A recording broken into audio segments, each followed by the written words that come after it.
Kan semalam kita tadi pagi ya kita bilang ya, iman yang tak masuk ke dalam hati itu seperti peluru yang tidak masuk ke dalam pistol.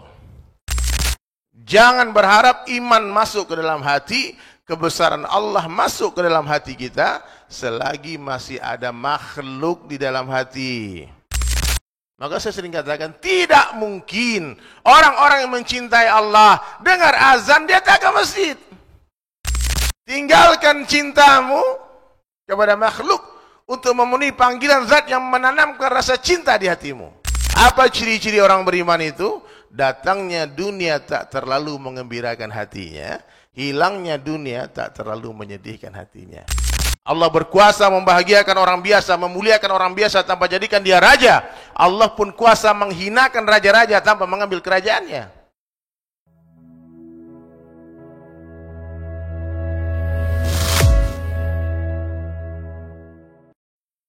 Allah Subhanahu wa taala memerintahkan orang-orang yang beriman untuk berpuasa. Paham Pak ya? Nanti kalau Bapak tengok, Ibu tengok di bulan Ramadan ada yang tak berpuasa, jangan marah. Kenapa jangan marah? Karena mereka memang tak dipanggil. Yang dipanggil oleh Allah Ta'ala dan diwajibkan berpuasa hanya orang beriman saja. Ya ayyuhalladzina amanu, hai orang-orang yang beriman. Nah, jadi kalau kita mau bicara terhib Ramadan, kita harus bicara iman dulu. Ya, di mana letaknya iman tuh hadirin? Di mana? Di dalam hati. Kan semalam kita tadi pagi ya kita bilang ya, iman yang tak masuk ke dalam hati itu seperti peluru yang tidak masuk ke dalam pistol. Ya, peluru nggak masuk ke pistol itu nggak ada power, Pak. Peluru itu kalau kita lemparkan ke harimau, yang mati kita, Pak, bukan harimau. Ya, paham? Nah, jadi hadirin sekalian, iman itu mesti masukkan ke dalam hati. Bagaimana cara memasukkan iman ke dalam hati itu? Gimana caranya, Pak?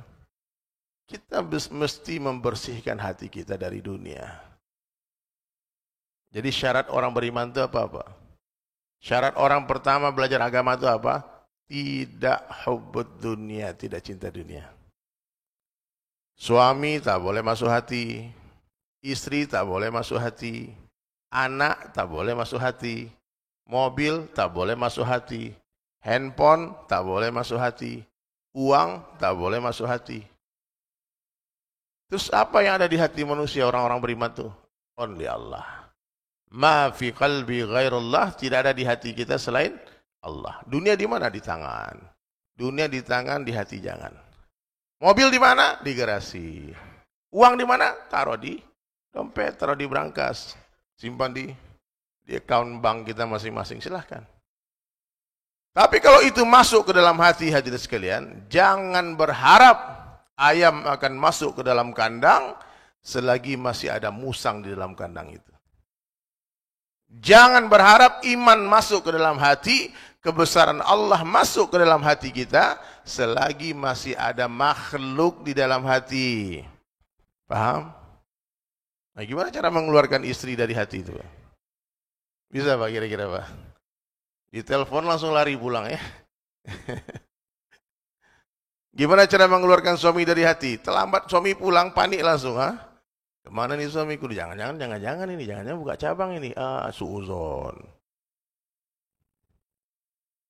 Ya. Mobil masuk hati. Allahu Akbar. Mobilnya di-break orang, yang teriak dia. Mobil santai aja. Tapi yang sakit siapa? Hatinya. Hati ini hadirin kecil, tapi dunia masuk ke dalamnya. Nah, maka supaya ayam masuk ke dalam kandang tadi, keluarkan musang tadi, bersihkan kandangnya, barulah ayam akan masuk dengan tenang. Supaya la ilaha illallah itu masuk ke dalam hati kita semua, apa yang kita lakukan? Mengeluarkan makhluk dari hati. Buktikan kepada Allah Subhanahu wa taala dan Rasulullah sallallahu alaihi wasallam, wahai Allah dan Rasulnya, aku mencintaimu melebihi cintaku kepada diriku sendiri. Bisa nggak kira-kira Pak? Mampu nggak kira-kira kalau dengar nama Allah bergetar hati Pak? Ini saya tengok udah banyak ya, rata-rata anak-anak dikit nggak paham tentang cinta mungkin. Tapi yang udah remaja, udah dewasa, udah tua, saya yakin kita semua pernah merasakan apa itu Cinta. Jatuh cinta. Pernah nggak waktu SMP ya? Meskipun dulu cinta-cinta monyet, Pak. Tapi kalau dengar nama orang yang kita cinta itu disebut-sebut orang, Pak. Dak dikduk jantung kita, Pak. Hah? Kita lewat nih, tiba-tiba disebut namanya. Berhenti, Pak. Ada apa ini? Kenapa disebut nama dia?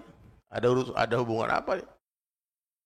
Nah, jadi orang yang beriman tuh hadirin sekalian, mendengar nama Allah Subhanahu wa taala bergetar hatinya. Dibacakan ayat-ayat Allah kepada dia, bertambah kecintaannya kepada Allah.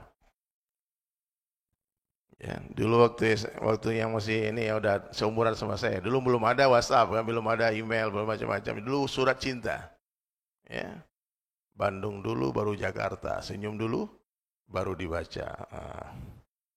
Allah, 7 kali 7 49. Setuju tak setuju, yang penting saya sudah bilang. Wah. Itu disemprot pakai parfum, dicium tiap malam mau tidur tuh. Bagaimana dengan surat cinta Allah kepada kita, Pak? Segini tebalnya. Ya. 604 halaman, Pak. Surat cinta. Pernah Bapak dapat surat cinta dari orang ibu yang ibu cintai? 600 halaman surat cinta, pernah? Ada. Pertanyaannya, ada nggak kita baca surat cinta itu? Ketika kita baca Al-Quran, ada nggak bertambah kecintaan kita kepada Allah, kerinduan kita kepada Allah? Ada. Mendengar azan berkumandang, ada nggak bergetar hati kita? Ada.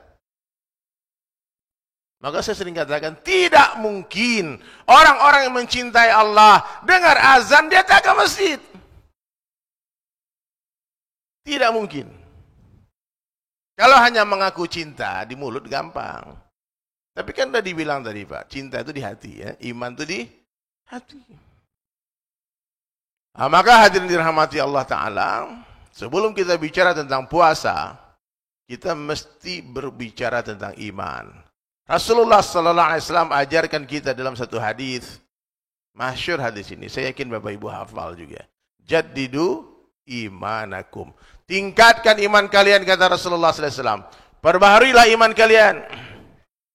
Seorang sahabat bertanya ke Rasulullah sallallahu alaihi wasallam, "Kaifa nujaddidu imanana ya Rasulullah?" Bagaimana cara memperbaharui iman kami ya Rasulullah? Maka Nabi sallallahu alaihi wasallam menjawab, "Aktsiru min qauli la ilaha illallah." Banyak-banyaklah kalian mengucapkan kalimat la ilaha illallah. Berapa banyak? Sebanyak-banyaknya sampai orang mengira kita gila. Pernah Bapak dibilang gila gara-gara kalimat ini? Oh, sudah banyak. Berarti orang tak lihat. Maka aksiru min qauli la ilaha illallah ini, apa kata para ulama ahli tafsir, menjelaskan dua. Kalau sendirian, kalian zikirkan kalimat itu. Kalau jumpa manusia, dakwahkan kalimat itu. Sebentar saja itu, ntar lagi diambil Allah. Ya. Ketemu pedagang, ingatkan para pedagang. Wahai Bapak Ibu sekalian yang ada di pasar ini, saya ingatkan saja, yang ngasih rezeki itu Allah, bukan tokomu. Kalau azan berkumandang, tinggalkan perdaganganmu, pergi ke masjid. Tinggalkan rezeki, penuhi panggilan zat yang maha memberi rezeki.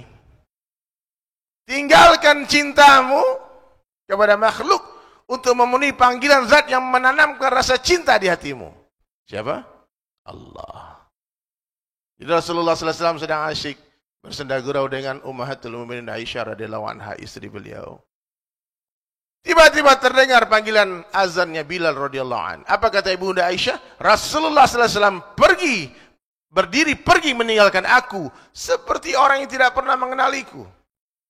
Tak sempat cipika-cipiki. Enggak ada, sebentar beb sayang ya, nanti abang balik lagi, enggak ada. Nabi pergi, berubah mimi wajahnya langsung. Kata Ibunda Aisyah, seperti orang yang tak mengenalku. Kalau sudah Allah yang panggil, nafikan selain Allah. Itu maksud la ilaha illallah. Itu maksud Allahu Akbar. Apa arti Allahu Akbar? Allah Maha Besar. Maknanya selain Allah itu kecil. Gak ada yang lebih besar dari Allah. Bahkan guru saya mengatakan, itu azan itu dikumandangkan untuk memanggil orang-orang lalai. Azan itu dikumandangkan untuk memanggil para pencinta dunia. Karena orang-orang yang merindukan Allah tak perlu dipanggil. Sebelum azan dikumandangkan, mereka sudah duduk di masjid menunggu azan dikumandangkan. Rindu kepada Allah. Nah, jadi iman itu seperti itu hadirin sekalian. Hati hanya Allah. Ma fi qalbi ghairullah. Apa ciri-ciri orang beriman itu? Datangnya dunia tak terlalu mengembirakan hatinya. Hilangnya dunia tak terlalu menyedihkan hatinya. Dia biasa saja sama dunia ini. Santai saja. Ada uang, tak ada uang sama saja. Dipuji tak terbang, dicaci tak tumbang. Itu orang beriman. Ada nggak kira-kira kita iman di hati kita, Pak? Ini Bapak Ibu nih tiba-tiba dikasih orang uang 1 tas, 1 miliar, Pak. Berubah nggak cara jalannya, Pak? Pegang uang 1 miliar slow motion jalannya. Orang mau dibeli semua kan? Apa lo? Tapi orang beriman bagi dia tahu. Uang itu milik Allah, titipan dari Allah, bukan punya kita. Kalau kita dititipi sesuatu, jangan sombong. Belajarlah sama tukang parkir di depan sana. Banyak mobilnya berderet, motornya ratusan tuh. Coba tengok wajah tukang parkir tuh, sombong nggak? Enggak. Ada Mercy, kita lihat di depan Alphard pun ada. Ya. Perhatikan wajah tukang parkir, tak ada. Tadi subuh tak tengok, tak ada mobil tuh subuh jam 3, so kosong, Pak. Mau azan datang satu persatu. Perhatikan wajah tukang parkir, tak ada rasa bangga, tak rasa. Dia sadar itu bukan punya dia, itu titipan. Sama dengan mobil yang hari ini Bapak Ibu aku itu mobilku, ini rumahku, itu titipan. Dititipi Allah sebentar. Di dunia ini tidak ada SHM. Sertifikat hak milik itu tipu-tipu. Kok tipu-tipu? Karena kalau hak milik itu diberikan dan tidak diambil lagi. Nanti di surga. Di dunia semua ujian sih. Diuji Allah. Yang orang kaya diuji dengan hartanya. Orang miskin diuji dengan kemiskinannya. Ya. Kekayaan bukanlah sebuah kemuliaan. Kemiskinan bukanlah sebuah kehinaan.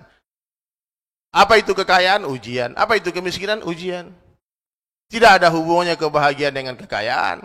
Tidak ada hubungannya penderitaan dengan kemiskinan. Maaf bunda, ayahanda, abang, kakak semua. Dengar baik-baik ya. Jangan disangka orang kaya bahagia, belum tentu. Jangan dipikir orang miskin sengsara, belum tentu. Allah mampu membahagiakan orang miskin tanpa memberi dia harta. Allah pun mampu menyusahkan orang-orang kaya tanpa mengambil hartanya. Allah berkuasa membahagiakan orang biasa, memuliakan orang biasa tanpa jadikan dia raja. Allah pun kuasa menghinakan raja-raja tanpa mengambil kerajaannya. Allah kuasa membahagiakan orang sakit tanpa mengangkat penyakitnya. Allah mampu menyusahkan orang sehat tanpa memberi dia penyakit. La ilaha illallah. Everything in the hand of Allah. Semua berada dalam genggaman Allah subhanahu wa ta'ala. Apa saja yang Allah kehendaki terjadi, pasti akan terjadi. Apa saja yang Allah kehendaki tidak terjadi, tidak akan terjadi. Itu maksud la ilaha illallah. Satu dunia orang bunuh kita tak akan mampu tanpa izin Allah.